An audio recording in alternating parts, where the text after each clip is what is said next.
All right, welcome to another Small Business Pivots. We've got a very special guest from around the world here, not too far from my home. We're going to let him introduce himself because we know that business owners can introduce themselves and their business like no one else. Oh, boy, that's a lot of pressure. Yeah, Jeez. I was building up, right? Yeah, I got it. I got it. Okay, here we go. So, my name is Joshua Monge. I am a fractional COO or Chief Operations Officer. And the name of my business is Think, Adapt, Build. And I have a passion for helping small businesses get the tools and resources they need so they can grow and be contributing members to their community um, because I fundamentally believe they are members of the community. They need help. They hire local talent. They provide local services. They spend the money locally. So, as a community member, if they need help, like let's get the resources they need because they're a community asset. So, and Absolutely. I come from an operations standpoint because I think there's finance people, there's legal people. I think operations is definitely one of those big things that people get stuck on. You gotta be able to fulfill orders or whatever it is you're doing, and operations is a key part of that. So, what do you think we're going to help our listeners with today? Ooh, we Yeah. were talking a little before, and I was like, okay, I wonder what we should come up with first. And I think one of the concepts and ideas that I'm really passionate for, of course, is process documentation. Um, Not just for the sake of having it documented, but there's a potential time eh, when you're running your business that you're gonna either need to hire people or potentially sell your business, or you know, there's going to be something that happens and you need some sort of contingency plan for, something bad happens in the area. If you have things documented and if you have processes kind of in place, that can help relieve some of that stress when you come to those situations or those crossroads. Um, it's a little, it's, it's when you do process documentation, people think like, oh, I need to spend like so many hours doing that. But I think you can create a system or a process to document while you're doing things, and then just get a baseline documentation and then kind of keep adding to it. And the nice thing is you put them all in a binder, and if you ever did need to sell your business or go for finance or whatever, you can actually show someone how the business runs. Yeah. So, Yeah. Well, if there was a love language in business, this is mine. I love SOPs. I love documenting, and all of our listeners know that too. So I really encourage all of you to keep listening. But first, we're going to introduce the show, and we'll be right back. Welcome to Small Business Pivots, a podcast designed for small business owners. I'm your host, Michael Morrison, a small business coach and founder of Boss, where we make business ownership simplified for success so that you can own a business that runs without you. To learn more, go to businessownershipsimplified.com. All right, welcome back to Small Business Pivots. We've got a load full of information for our small business owners today. But first, I want to talk. So, our show is called Small Business Pivots. And I know for a lot of business owners, we've had trials and tribulations growing up. Did you have any of those, and how did you overcome that? Because mindset is a big deal for a business owner. oh, definitely. I, as a consultant, I would definitely say don't hire a consultant unless they've actually failed. So everybody can hire me, is what they're saying. It's you learned a way not to do something like that's pretty valuable. But yeah, I oh my gosh, my heart goes out. I think part of the passionate reason why I'm so wanting to help small businesses was because I did run a terrible marketing agency for 10 years. I never knew where the money was coming from. I took on projects that I shouldn't. I you know was very optimistic that I could get things done and rely on other people to get things done, and they didn't. And I didn't have plans in place, and I didn't have margins in place, and it was a very tough time for our family to rely on me as the breadwinner to help keep our family fed and electricity on and everything else. And I thought that being good at something was just sufficient, but really, it's you could be good and have a skill, but you got to do all the other stuff that entrepreneurship and business management requires. And unfortunately, I I had to learn the hard way. And so, yeah, I've had, I've learned very much how not to run a small business. That was easy. Uh, the most recent versions of the businesses that I've had, they've all matured, and I've had to make some pivots into other opportunities, but it's all on the road of progression. So, Mm, uh, yeah, That's definitely have seen things though too, for sure. That's interesting because most coaches, consultants have written a book and they're all about strategy and moving forward. Well, I wrote one book and it's called Do Not, in capital letters, Start or Run a Business My Way. So, You know, it was funny because we were at a chamber event last night and they were recognizing small businesses and giving out awards, and I was like, uh, and I happened to be sitting at the table in the back with the people that are a little cynical, and we're paying attention, but probably not as much as we should have. Sorry, but so we came up with the idea. These are all the people that succeeded in business.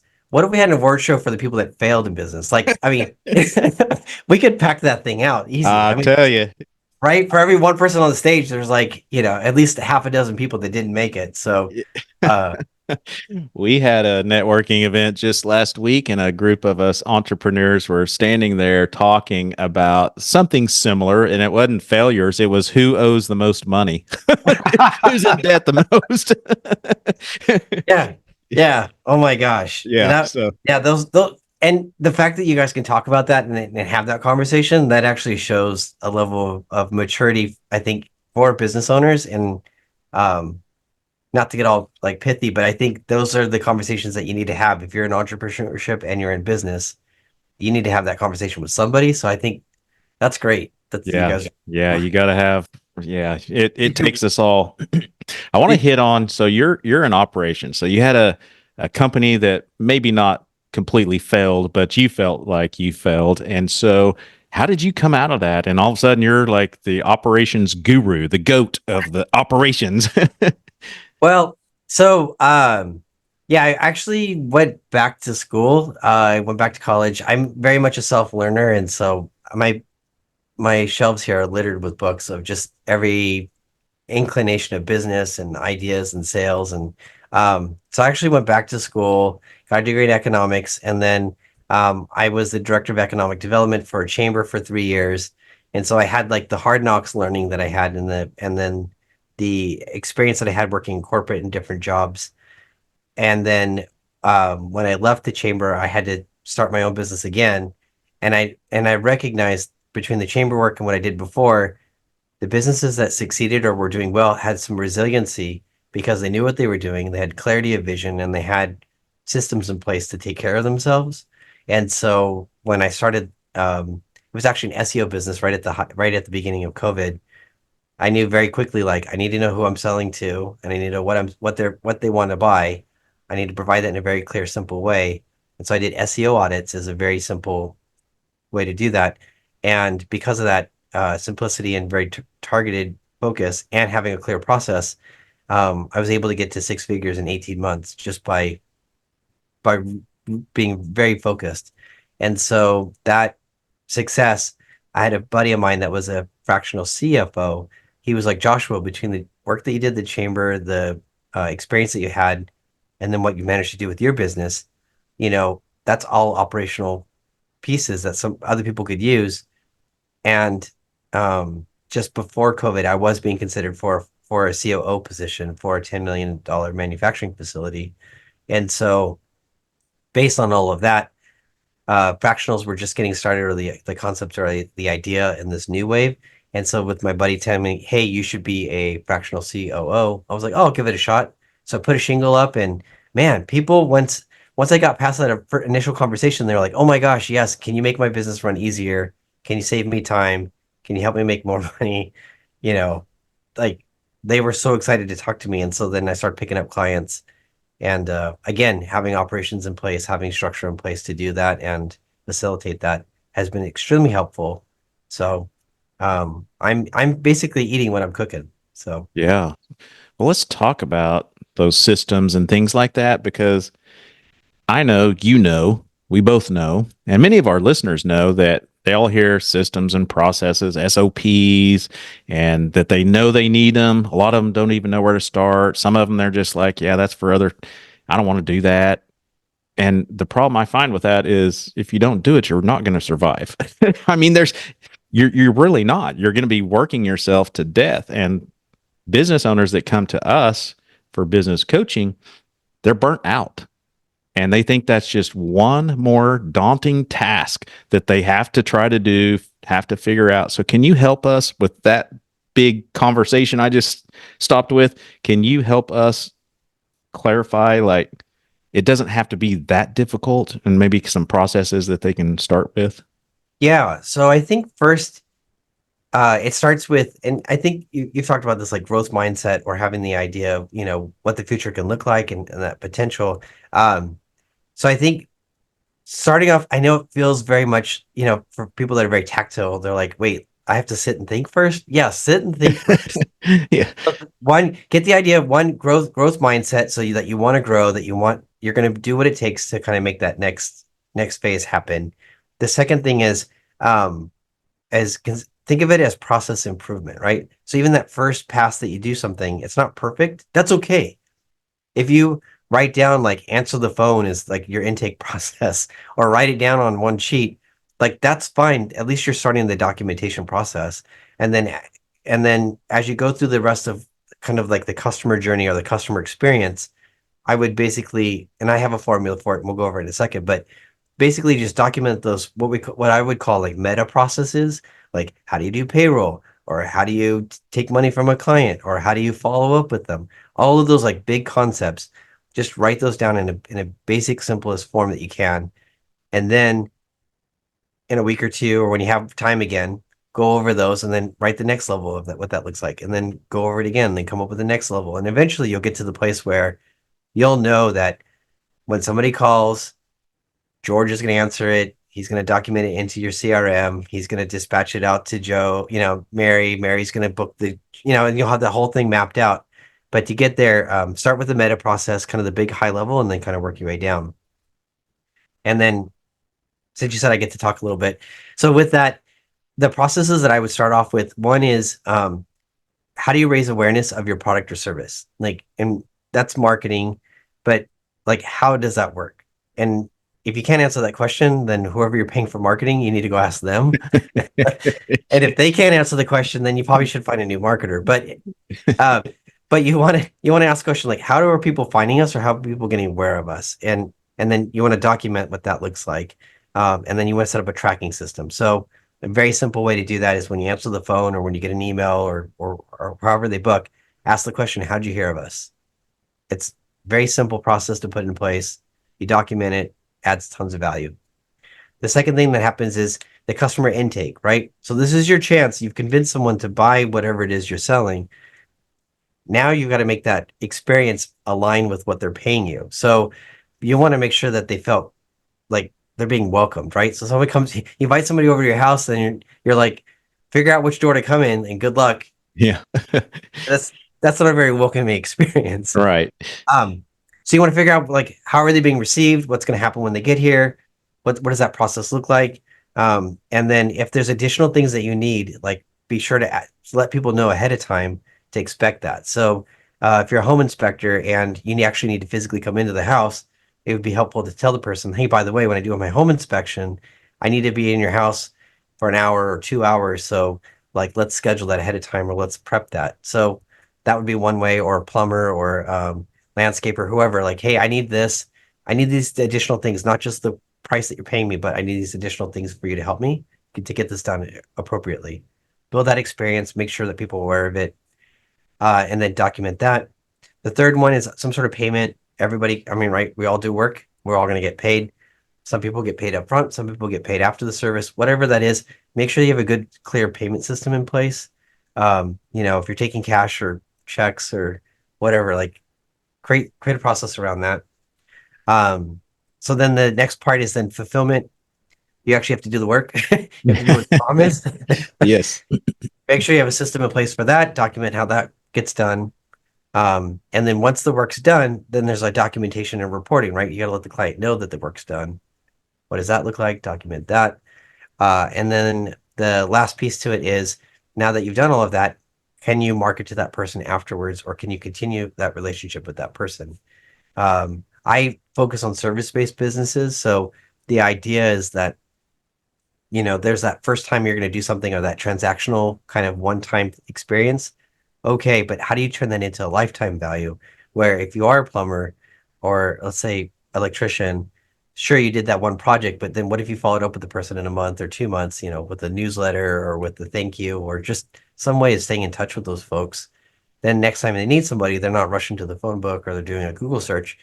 They're actually going to remember, oh yeah, who was that guy that was in here last month, or who was that guy that was here last year, or who was that woman that did that big project? Oh yeah, that's right. I get an email from them every month or 2 months. So, so there's some simple documentation. There's some simple processes. Um, I don't know. What do you think? Does that help? You just opened Pandora's box for me because I've got a comment on almost every one of those you just mentioned. But one of them is, well, they're all super important. And I love that flow. And that's a great starting point.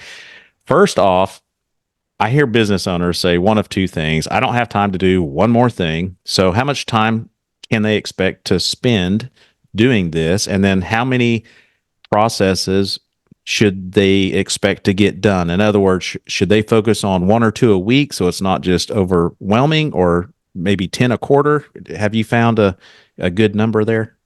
um, I think it's really about prioritizing your goals and what you want to do. So, you know, how many of us, I mean, I've done this too.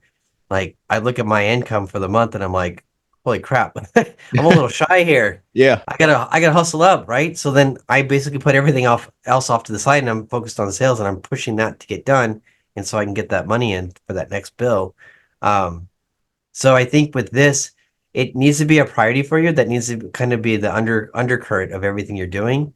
So I would say, ideally, the best change happens small increments over time, because you get a compounding effect. So I would say, figure out a schedule for yourself. If you could do 5-10 minutes a day, just document one thing. I would strongly recommend that you have what I call one source of truth. So have that one folder or that one binder that you're going to do this in, Hmm. and then write down those processes and just sketch them out. And then, like I was saying, layer those, right? So then just write down one. If you do that every day in 5 days, you've just mapped 5 processes.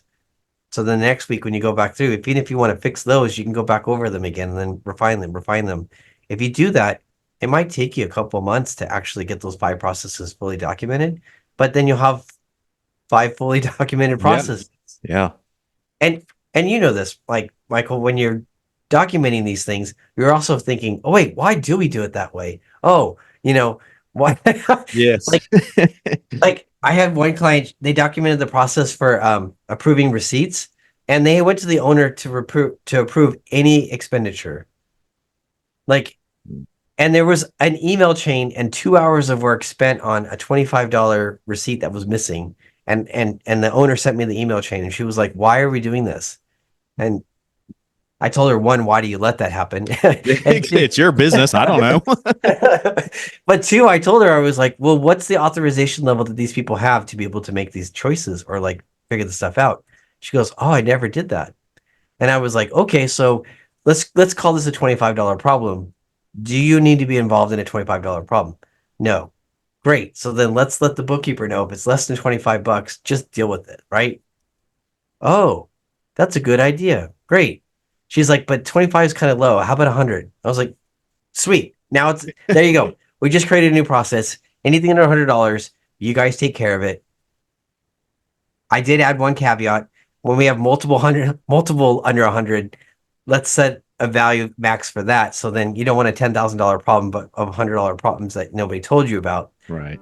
Once it gets to 1,000 combined, then maybe give you a heads up. You're listening to Small Business Pivots. This episode is proudly brought to you by Boss, where business ownership is simplified for success. At Boss, we help business owners create their businesses to run smoothly without them being there 24/7. Our seasoned business coaches who have walked the path themselves provide invaluable guidance and support. And with additional services like fast business loans, some approved within 24 to 48 hours, comprehensive online courses, detailed workbooks, and engaging classes, Boss offers a wealth of resources to help you succeed. Discover how small business success begins with Boss at businessownershipsimplified.com. If you're enjoying the podcast, make sure to stay connected by hitting that subscribe button, giving us a thumbs up, or leaving a positive review. Your support keeps us going. Now let's get back to our incredible guest. On to another part of your processes. Oh, and I do have a question because this is kind of I'm asked this a lot. Is it processes or processes? Oh my gosh. I think it's tomato or tomato, right? Okay. I just want to make sure. There's people that try to correct me on that. And I'm like, processes. I don't know. Systems and processes. Processes sounds like I'm eating some fancy food or something. Depends on what part of the country you're in, right? True. All right. So I will, man, to piggyback on top of the one that you talked about, receiving, like accounts receivables, like collecting money. For business owners that are listening, if you don't have cash, which most of them don't, you either have one of two problems. One is you don't have enough sales, or number two, you don't have processes for your collections. I see so many business owners with 45, 60, 90-day monies out there because they never picked up the phone. They don't have a process to say due on receipt. They call within 24 hours. They send an email. I mean, what is it? The squeaky wheel or the loudest whatever gets, I don't know, whatever that saying is. You know what I'm talking about. Yeah. No, it's funny. Yeah, that was actually one of the things I had. So when I ran a terrible business before, that's what I did. I never followed up with people. I hated asking people for money. And so my solution was always either go get another person to give me money, that would start up another project, or I would like ask the person like, hey, by the way, is there anything else I can do for you? And they're like, oh yeah, of course. I would love this. I'm like, great. And my hope was that if I did enough stuff that maybe they would feel bad and give me money. Like that was a terrible way to do it. I was going to say, how did that work out for you? Yeah, no, absolutely terrible because you get projects, scope creep, and it just. And they just owe you more money. Yeah, I know, right? So it's like trying to put out a fire with more gasoline. So then what I did was when I did this, next version of my business, I use a bookkeeping system that will send out the invoices, and then I set auto follow-ups for payment dates. And then I have it in my contract, but I also have so the notifications automatically go out. So my system will automatically send you hey, you're 3 days past due. Hey, you're a week past due. Hey, you're 2 weeks past due. Like the system already does that. And so that's enough to kind of get people motivated to like, oh yeah, cool. Let me go ahead and take care of this. And I think that solved probably about 80 to 90% of the money collection problem and there was honest mistakes, like somebody forgot, or there was just some weird little hiccup. Okay, great. That took care of it. When there was a problem, like, oh, we updated our payroll system or our accounting system, we forgot to transfer you over as a vendor. Like, okay, we're gonna cut me a check then, right? Like, Right. But having a system like that, great. The other thing is, if you're the owner and if you feel bad about it, then always have the bookkeeper, quote, I'm using air quotes here for people that are on the audio, that you can always blame, right? So if like, well, my bookkeeper, wanted me to follow up on this. You're 30 days behind or you're 15 days behind, whatever. Blame it on your bookkeeper. Like, yeah, even if you don't have one because you are the bookkeeper, so you're not lying. Yeah, right. Yeah, you put that hat on eventually someday. So. Well done. And then one more tip on that. You can't figure out, or it would be difficult for a business owner to figure out why they're not getting collections if they don't have a system. And so that's the importance of a system. And to that note, for business owners, I encourage you, if you are putting net 30 still on your invoice, stop doing that. Put a date or put due on receipt. Put when you want that money, not net 30 days or whatever. That will help your cash flow also, I promise you. Ours are due on receipt. And as soon as that invoice generates, because it automatically recurring, as soon as it auto populates or whatever the software does, it dings their card. So due on receipt is like right now for us. So be that specific. Yeah, that makes a lot of sense. Especially if you have a service where you can't take things back. Like, you Yes. know, it's like somebody does plumbing work or whatever, and, they don't get paid for 30 or 60 days. Yeah, you can put a lien against the house, but that's forever. But like, you can't go back in and pull the toilet out and be like, sorry, I'm taking my work back because you didn't pay Right. me. Yes. Okay, so we have business owners, and I'm just going to start throwing out a few objections because I know some of them are thinking this because they say it to us all the time. But Yeah. Mike, when we talk about systems and processes, they go, "But Michael, you don't understand my business."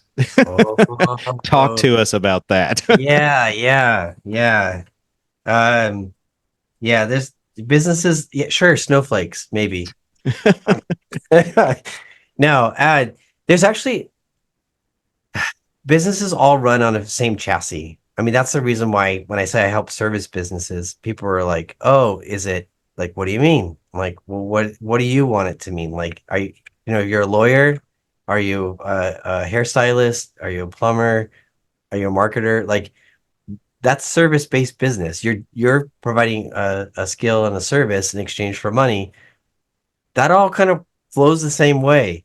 So I think there are definitely like characteristics or unique aspects of who you are, and like that those kind of values that you have, maybe that's what's influencing it. But if you're gonna be running a business, you got to treat it like a business. And I would love to say I'm an NBA all-star basketball player, but if I never show up to the court, I don't play, and I don't know how the scoring system works, Yeah. I've been recognized or recruited, then I'm not an NBA basketball player. You might have a great hobby or you might have a great side hustle, like, but if you have a business, it requires cash flow, it requires marketing, it requires taking care of your customers, it requires paying your taxes, it requires all of those things that are on top of you just simply providing a good or service. Yeah, So absolutely.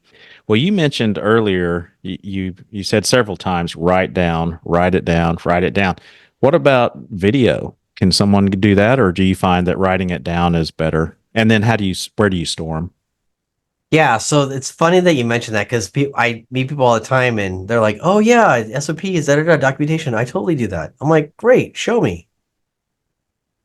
Then they pause and they, Where's "Oh that binder at? yeah, yeah, yeah. Oh, George has it. He's out at the farm or Yeah. yeah." No, yeah. When I say documentation, I think video again. I think when you are going through the process of documenting everything, video is fine, but I think eventually it needs to be written down into like a clear process that somebody can access pretty much at any time. So you can do those electronically. I mean, I hold the binder up as a physical representation. Um, if you can actually get it into a binder, then I feel like that's kind of the final form for it. So anything along the path, I think that's fine.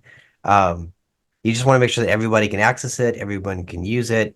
And if all of your instructions are just video, then the trade-off with that is someone's going to be watching the video over and over and over and over again until you're like, what was that one thing you said? What was that one thing you said? Whereas if you have it written out, then they can scan down to where that instructions are and then go back to that point. So that's the only reason why I would advocate for definitely writing it down.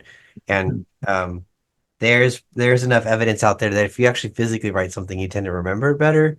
Yep. But that doesn't work well if you're terrible handwriting. So I would say go ahead and write it down, but then at some point get it typed up and then store it in one place. And we don't want to write a letter to our grandma on these processes, right? So, what are some tips like how many steps maximum, how many sentences, just so Yeah. people will read it? Because I know, like at medical centers and things, I've seen some of their SOPs, and they're like Oh, pages. huge. Nobody's going to read that. No. I think you use as few as words as possible and nothing less. So like keep it as simple as you can. Um, the best way to know if you have enough is to write it up, hand it to somebody that doesn't know anything about what you're doing and see if they can get through it. If they can't get through it and they have questions, then you're going to want to add those details into it. Yeah, this is a tough one because I I use a process visualization where I actually will map everything out. And sometimes people are like, "Oh, this is only a 5-step process." And then you go through it and you're like, but you have to give it through different departments, and then you have different approvals, and then you have all these things. Like all of a sudden, this 5 step process is actually like 30 or 40 steps. And so then do you need to document every single one of those? Not really. It's kind of like a map, right? So if you're in, well, I'm in Tulsa and you're in OKC. So if we had to get from here to there, how much instruction do I need to be able to get from here to there, right? So I can take the highways, I can take back roads, I can take all these different paths. Well, what's the path? What's the clearest path that I can get? And with the least amount of instruction or explanation, I can still get to where I need to go. Yeah. So I know we're getting close to time, so I want to ask this question too. Another question that business owners ask is, how do I get my people to follow them? Yeah. Um, well, you can't use some of the old methods. So Right. Yeah. so the best way to get people to follow him is clearly one, have them clear expectations of why you're doing this. Like let the people know, like, hey, I'm documenting this. You're going to get some people that don't want to document it because they are the process, or they feel like they own it, or Mm, they're attached to it. So you want to be mindful of that, but you want to be able to document it because if something happened to that person, you could have somebody else step in and do that process. Um, you're also going to have people that want to be knowledge hoarders. And so, you could tell someone, well, the reason why we're documenting this is because the rest of the team needs to know how this works and how this happens. Um, and they're not going to like it, but that's you have a business. Again, this is the upside of having business. You treat it like such.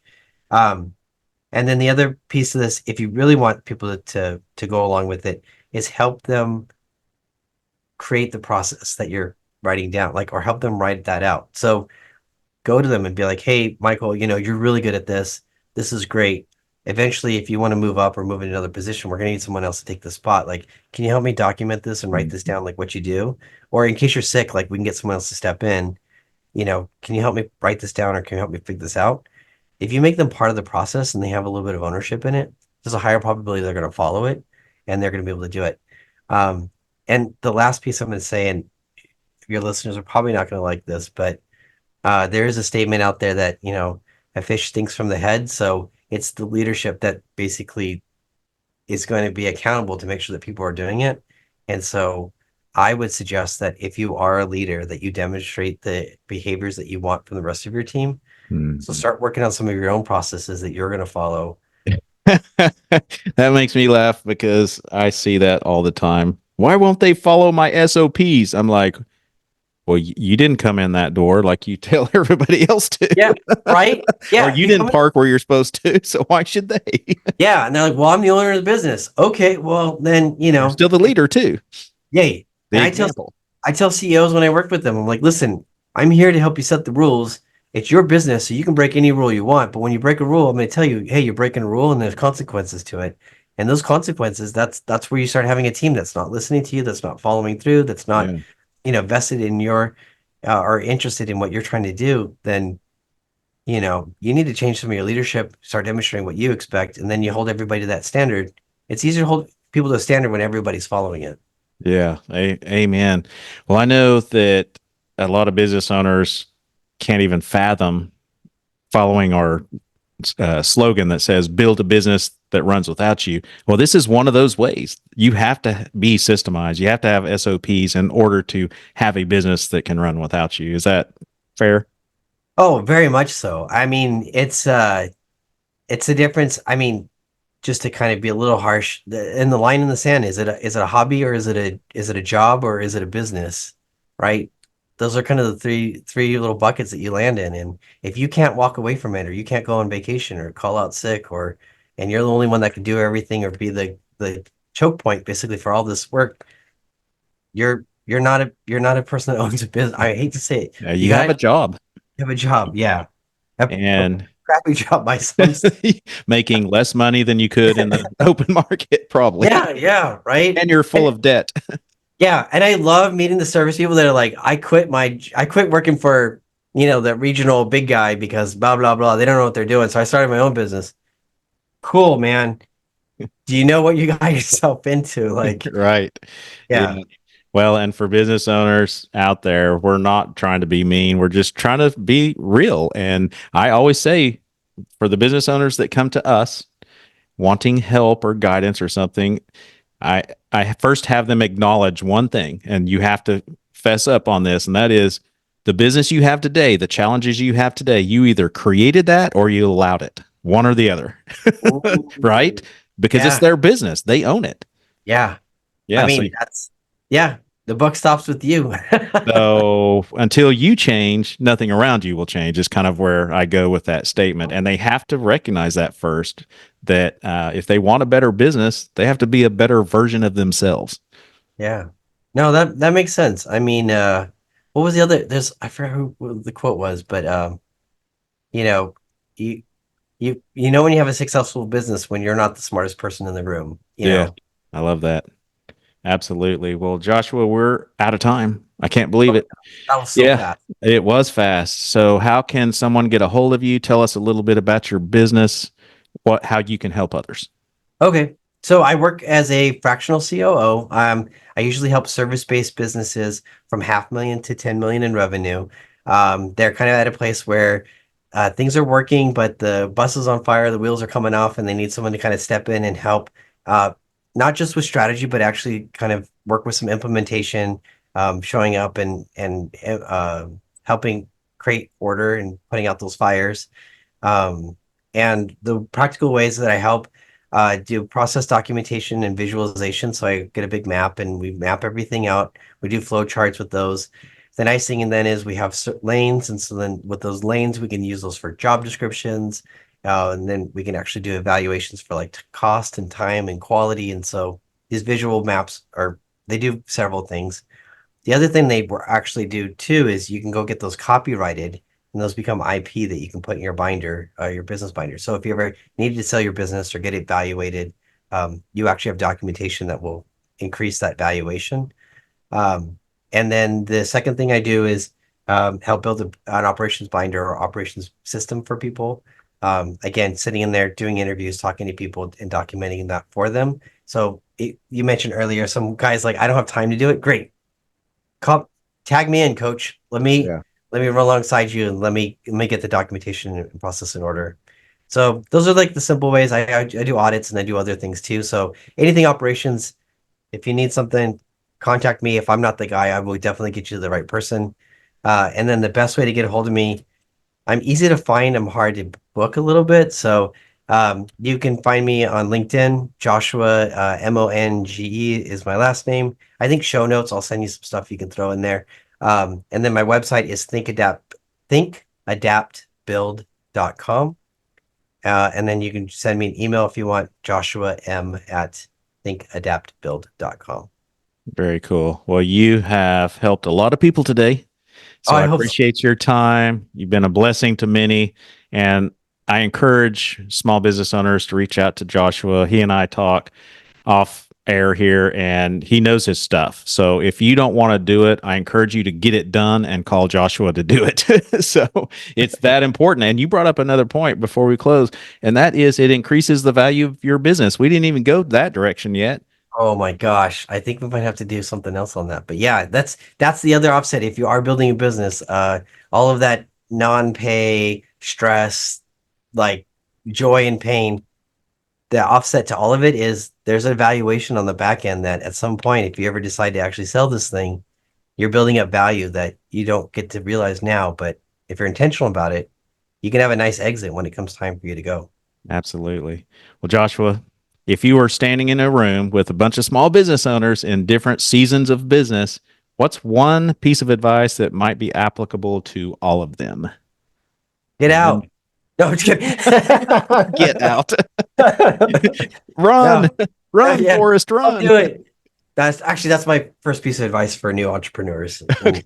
just kidding. No, sorry. I would say one piece of advice. I be Put yourself in a position that you are the business owner and that you could potentially exit the business. You don't know what's going to happen with your health, your family, with the economic systems, all these things that are external. If you are prepared that at any moment you could walk away from the business pretty cleanly, I think that would be a great place to put yourself in. Absolutely. Well, thanks again, Joshua. We'll see you soon. All right, see ya. Thank you for listening to Small Business Pivots. Please don't forget to subscribe and share this podcast.